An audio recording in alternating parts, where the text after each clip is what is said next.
Welcome and thank you for tuning in. You're listening to the Beyond 50 radio program. I'm Daniel Davis. As many of us have enjoyed the presidential debates just 2 nights ago here in 2020, one thing that certainly stands out afterwards, and that is the idea of fake news, which has certainly become very prevalent since the 2016 election. But erroneous reporting is nothing new, especially when it comes to politics. Our guest today learned this the hard way during his rise to political power that led to the historic victory in 1963 in New York under what was known then as the Citizens Party. Today we're going to learn how we can fake news amid one of the most important elections of our lifetime, learning things such as the lightning rod theory and how our guest deflected press attention from himself to widespread corruption elsewhere. His 4-point strategy for dealing with negative and fake press, including tips for calling out media corruption, and more.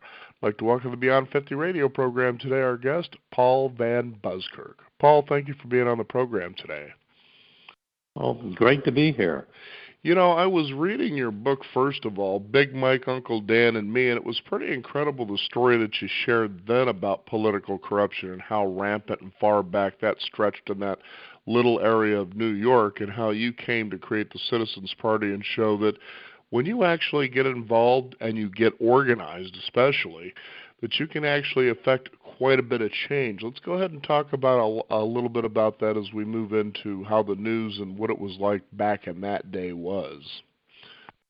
Well, that was an entrenched political machine that had been in power for about 40 years, and as you read in the book, you know, they control the school district and the police department and all the activities of the city government. They required teachers to kick back, the employees to kick back, and they essentially what happened is the public became very apathetic over time, and sort of that's the way it is, and don't waste your vote and what have you, and I just couldn't accept that.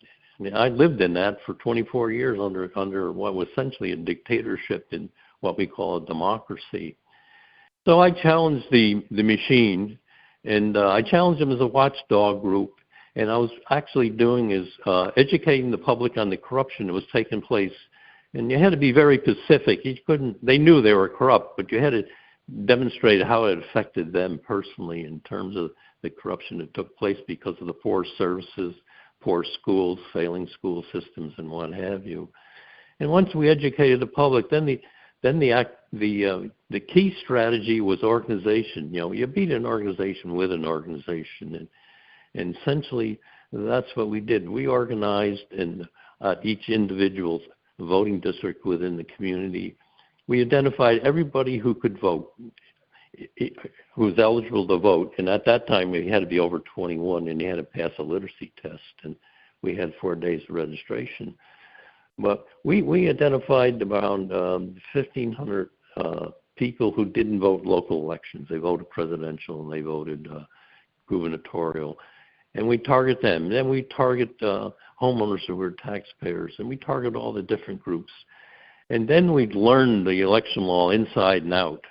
And then we manned the polls with people who couldn't be intimidated because they had controlled the polling places, and they had a police in each polling place. But anyway, it was organization, and then we recruited candidates and ran our citywide election, and we essentially out-organized them and outran them and defeated them. Yeah, it was a pretty amazing story, too, to see how you were able to do that, because it's, this day and age, a lot of people become very cynical about, whether or not what they do matters.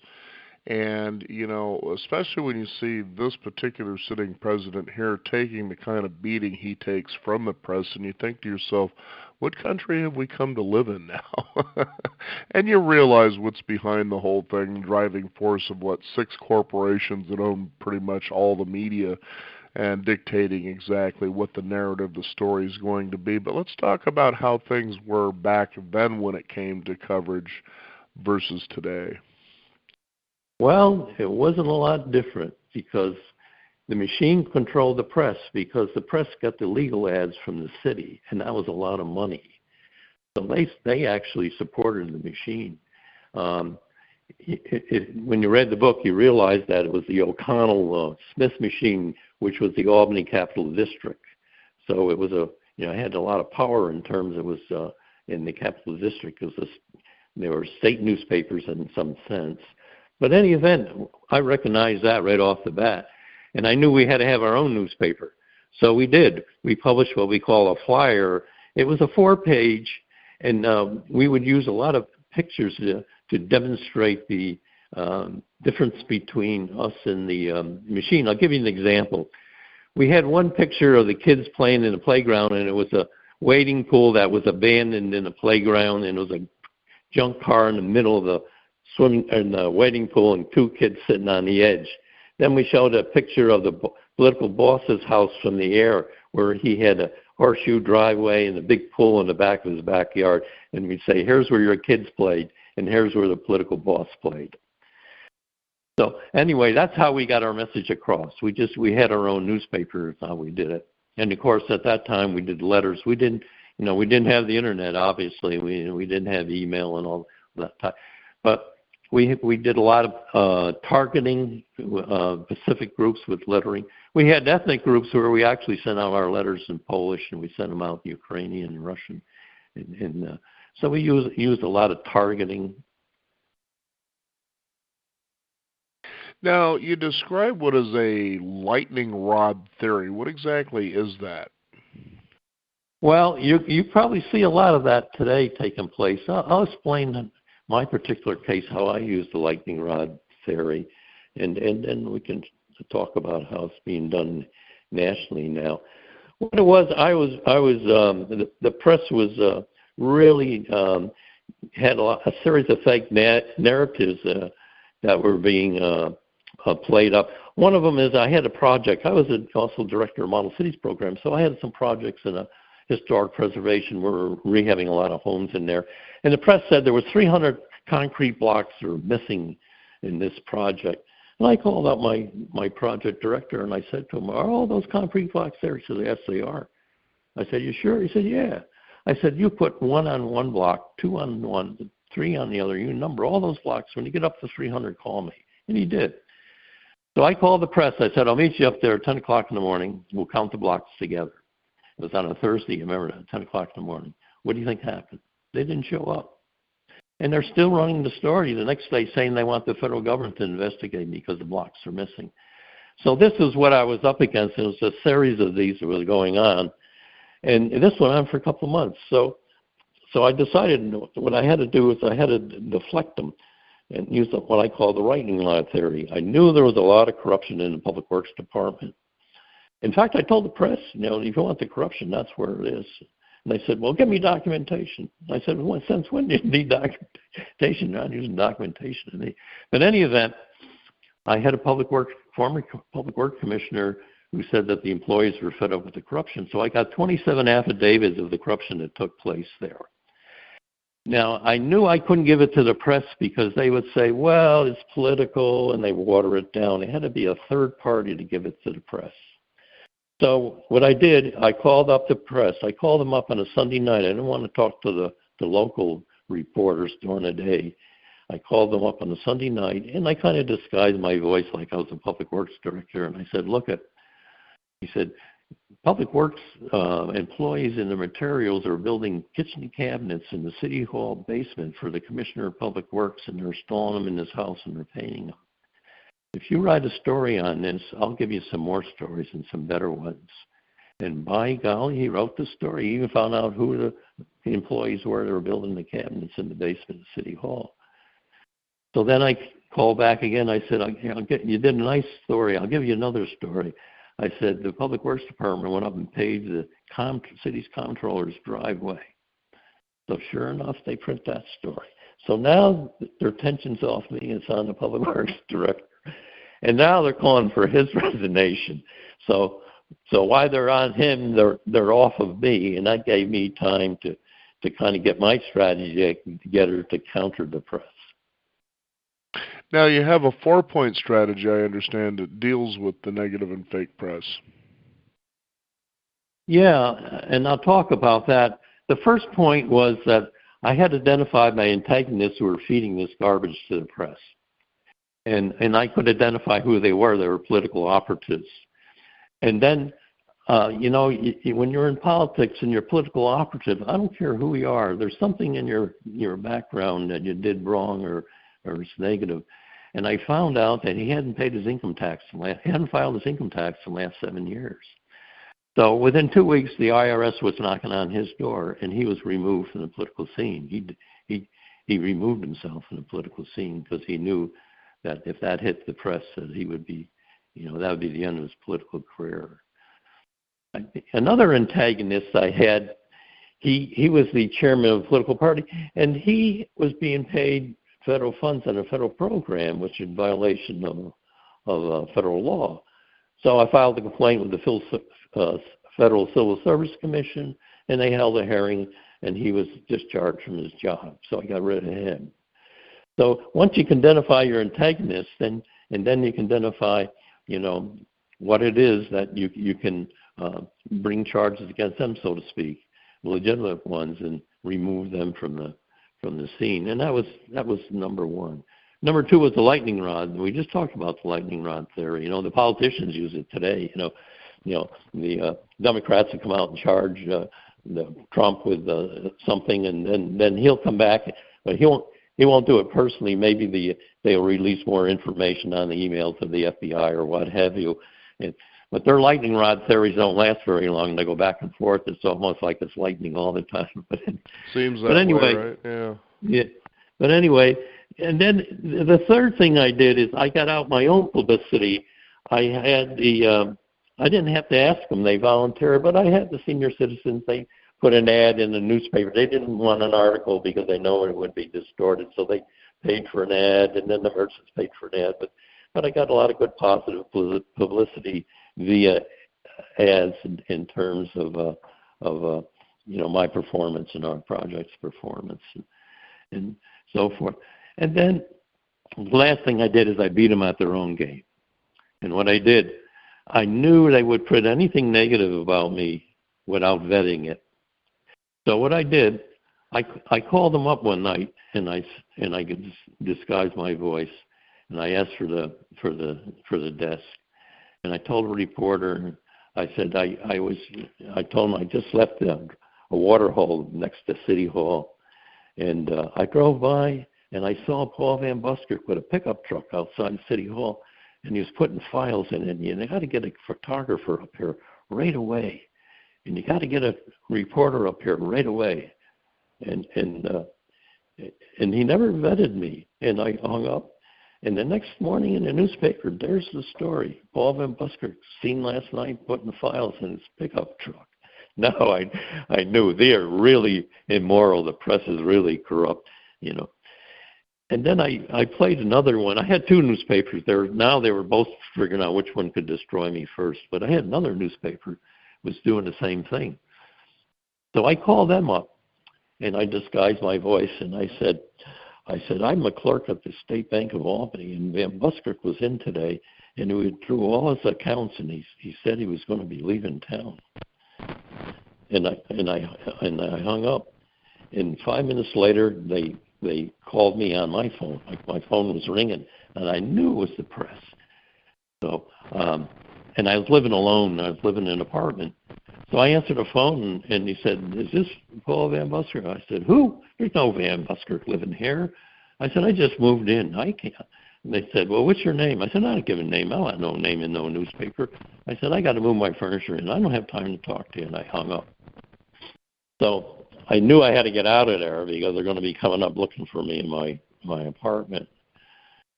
So I went to a friend's house to stay there, and then I called up one of my staff that had been through all this, and I told him the story. He says, "I'm going to call him." I said, No, don't do that. I said, "It's just fine right now. Don't do that." So he calls me back. He said, "I had to call him." He said, "I called him up, and I told him I'm the janitor up at the Albany airport, and Van Buskirk's up here at the bar, and he's been drinking, and he said he's getting a plane for New York, and he's going to Guatemala, and you got to get a reporter up here right away and a photographer." So sure enough, about a half hour later, the reporters and the photographer show up at the airport. Of course, No, Paul Van Busker. So anyway, that was, to me, that was the, beating them at their game and showing their corruption. Well, the other thing, too, you bring up, especially when you look at the landscape today of broadcast journalism, is that, if you want to call it journalism anymore, nobody ever researches or even writes their own stuff anymore, is they tend to parrot a lot, well, in the New York Times or in the Washington Post it said this, or in this paper or in this magazine it said this, and I'm thinking, whatever happened to broadcast journalism when they were reporting the news? Not that it's always been full of integrity, because it isn't, but you see that it's just people actually just sharing stories from somebody else now. Yeah, you can kind of look at the history of fake news, and I call fake narratives as a series of fake news. And, in the olden days, it was a neighborhood gossiper. And if you want to discredit your neighbor, you tell the gossiper, well, your neighbor hasn't paid his bills, and he's going to lose his house, and you get it all around the neighborhood. And the poor guy would have to go around the neighborhood and explain that wasn't true to protect his reputation. And then in the 60s, we had the tabloids. You went to the supermarket, you got the tabloid, and that was all fake news. Well, now today, your mainstream media are tabloids. That's just what they are. That's what it's degenerated to. Yeah, exactly. That's exactly what's happening. And it's funny because it actually, especially when it comes to the political landscape, it's actually not a bipartisan issue, that it can be damaging for both sides of the aisle. And you think to yourself, you're so busy beating up on each other, did you forget that the idea is that you're supposed to at least lead and serve the country? And that's what becomes really mind-blowing about the whole thing, and it's like watching WWF anymore. Well, that's an important fact because, the Constitution says freedom of press, and the Founding Fathers want freedom of the press so the press could get the facts to the people, so the people could make better decisions in terms of policies and their future. And if you're getting poor information to them, then you're getting poor decision making. And the result is that it's not good for our future and for the future of the country. So that's true. It should not be partisan. It should be bipartisan. It should be as factual as possible so that the public in general can make good decisions, and the politicians would have to make good decisions so we have a better future and solve our problems. And it also brings up another thing that people should be aware of, too, is that we've also, as a country, gotten to a point where we feel that we're just too busy to be involved and active in things like this. And I've been able to have conversations with people, especially about politics, and they're surprised because when I bring it up, they'll say, well, there's one thing my daddy always told me never to do, talk religion and politics, And I said, no, go ahead, let's give it a shot. Let's see if we can talk about it. So they'll tell me, let's say the current sitting president, well, this is what I don't like about him. And everybody always seems to lead off with what they don't like. And I'll say, really, so what would you do about that? And they would say, well, I would do this. And I would say, well, okay, then why aren't you doing that? See, that's where it really starts. And that could be an opportunity that if you were going to lead in that particular way or maybe rally people behind you to go and do that to get the press actively involved, and if nothing more than show a negative side of somebody who you think potentially is going to block you from making progress in the direction that you want to go toward improvement, for instance. Much as like what you did back there running your campaign for the People's Party. I think that's really, it's just an amazing story to realize what you were able to do. It's just putting some imagination and hard work behind it to make it happen. Yeah, and it always starts from the bottom up, not from the top down. We see this in our cities now that are falling apart, even in your own city, that, when you have these entrenched political organizations and you end up with one-party rule, everything starts to fall apart and starts a kind of a downward spiral because we don't have what we call political competition. And it's, we got to have political competitions within those cities in order to have a better quality of life in those cities. And And I kind of say that both parties failed. The entrenched party has failed because they're interested in power and not serving the people, and the opposition party has failed because they haven't provided competition. And that it's going to probably end up like we did. You're going to have an independent party that's grassroots, that represents all the political spectrums, to bring about reform in those cities. And the other thing you suggest, too, is to always be suspicious, which I have for the last 30-plus years. I started catching what you would call fake news, years ago, because I would suggest to people, if you really listen to what the news tells you, they really don't tell you anything. Unless it's a fire burning a house to the ground or there's an airplane crash. Other than that, everything they speak about is ambiguous. It's loose-ended. Sure, they'll give you a powerful headline, but even if when you read the headline, it suggests something. It doesn't say something is fact, it just suggests something. Then you read this big long article, and it even suggests even less. And it gets pretty crazy. And what would you suggest to people how they could actually begin to learn to spot this stuff, to really see it for what it is? I mean, I've learned to do it for years, and it's just, after a while, it's like you said, it's mostly tabloid entertainment anymore. It really is. In fact, it's not even entertaining anymore. It gets downright stupid. Like, how do you sit there in front of a camera and talk to me and think that you believe what you're telling me in such a way that you believe that I'm going to believe that? It gets pretty crazy after a while. Yeah, you're right. And, people don't have a lot of time to do research, and most of us aren't even trained in doing research. So, what I would suggest is that in that case, you kind of discount all the media and all the noise. And in this case, we got two candidates running for president of the United States. So they both have track records in public service. The president's been in for 4 years, and then the other candidate was in the White House for 8 years and in the Senate for a total of 47 years.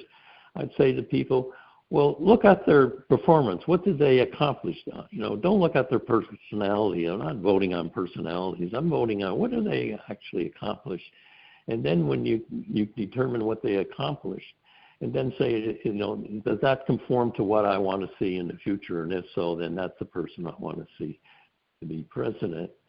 The other way they can do their research is that, you look at CNN, and then you look at Fox. You read the New York Times, then you read the Wall Street Journal, because they're each trying to expose each other's fake news. So let them do the work for you. Right. I'll give you an example. The Secretary of the Kansas Department of Health and Environment, he gave a press release where he showed a graph of the counties in Kansas that masks were mandatory in the number of infections, and the counties in Kansas that the masks were not mandatory in infections. And he said that there's a big gap there, and the lower curve was the masks. So therefore, he said the masks are winning. And that was published, I think, in the New York Times. And then the Wall Street Journal came back and said, well, guess what? An independent think tank looked at that graph, and they found out that on the y-axis, he had one scale for when they had the masks mandatory, another scale when they had the masks weren't mandatory. He had two different scales, and that's why there was a gap. Now, if you use the same scale, guess what? They're both the same. There was no difference. So there's a case where, if you read the Times, you read his story, then if you read the Wall Street Journal, you found out what was actually taking place. Now, apparently, the Times never invented that graph at all. They just took it at his word because he was a Secretary of Health for the state of Kansas. And the other thing, too, is where you decide that you're going to allow credibility to permeate in your decision-making, especially when it comes to when it's reported about polls.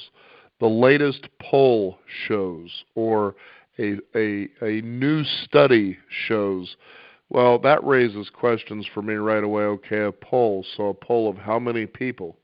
From what area? What specifically were they polled on? I mean, they're just real simple questions after a while. Pretty soon the poll becomes meaningless to the point that the only thing a poll is good for is holding up your electrical wire, your laundry to dry in the sun. And then the other thing is a study. Who conducted the study? Who funded the study? What was the study's specific aim? So whenever a poll or a study comes up in a news article or out of a journalist's mouth on television or on the radio, right away I'm suspicious. Because it's like, just because you said poll or study, how does those two words lend any integrity from what comes out next?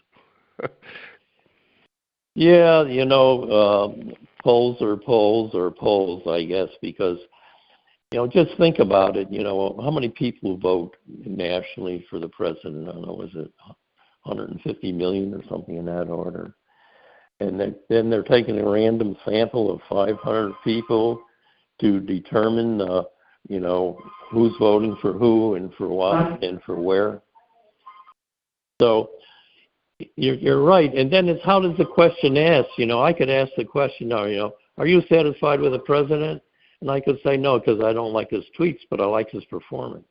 Right. So, and then they say, do you like what direction the country's going? Well, both sides don't like the direction the country's going, so that's going to end up being like 90% don't like where the country's going. Yeah, and then they just bet it on the guy they want to stick it to. Yeah. Exactly. So you got to take them with a grain of salt, actually. I'm sure their internal polling is a lot more accurate, and they won't let you know what that is, because they need to know what's going on in terms of their own campaigns. It's like we both agree with. It's a crazy world we live in, but the biggest thing that an individual needs to do is to be discerning about the information they're receiving, and and furthermore, what are you going to do once you have it? It's a fascinating subject to certainly talk about, especially in this landscape. Yeah, and the sad part of it, I always thought, and I go back to the 60s when we did our revolution and our reform, that over time, our people would be better educated, better informed. We would have better knowledge, better information, making better decisions. It's actually gone the other way, and that's kind of discouraging. Absolutely. Well, I want to first of all thank you for taking the time to be on the program today. And I know we briefly talked a little bit about your book, but is there a website that people can find out more about your work as well as the book that we talked about earlier? Yeah, you can go to paulvanbuskirk.com, and Google will bring it up, and you can just click right on it, and it brings me to my book website. Or you can go directly to Amazon and just type in Paul Van Buskirk, or type in Big Mike, Uncle Dan, and me, and my book will come up, and then you can click on that, and then my author page comes up. Well, very good. Thank you so much for being on the program today. It's been a pleasure. I enjoyed it very much. Thank you. You bet. We want to thank you, the listeners out there, for joining us. You can discover more at beyond50radio.com. That is the number 50. We encourage you to sign up for our weekly e-newsletter and stay up to date with what's going on in the world of Beyond 50, as well as our upcoming shows. I'm Daniel Davis. Thank you for joining us. This is the Beyond 50 radio program, and remember, wherever you are is where you should be. Have a great day.